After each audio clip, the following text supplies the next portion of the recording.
जब हामी आफ्नो ड्युटीहरू सकेर या कुनै काम सकेर बेलुका घरमा आएर खानासाना खाएर रेस्ट गर्छौँ, बेडमा ढल्कन्छौँ।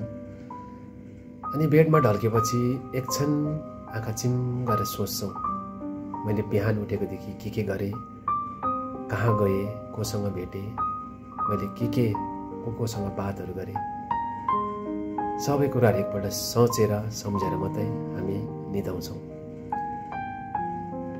त्यसले गर्दा कहिलेकाहीँ यस्तो धोका लाग्छ बेलुका सुत्ने बेलामा, मैले कसैलाई दिनमा नराम्रो भनेको छु या कसैसँग डिस्कस गरेको छु भने बेलुका सुत्ने बेलामा जब मन शान्ति भएको हुन्छ त्यति बेला मैले त्यो चिज नगर्नुपर्ने थिएछ, त्यो मान्छेलाई यस्तो वर्ड नभन्नुपर्ने थिएछ भनेर एक प्रकारको फिल हुन्छ, नराम्रो फिल हुन्छ।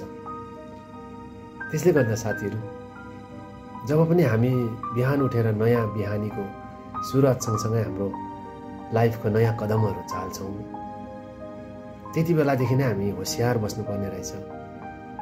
कसैलाई नराम्रो नभनौँ, कसैसँग नराम्रो नहौँ, कसैलाई यस्तो बोली बोल्नु नपरोस् जसले गर्दा उसको दिल दुख्छ।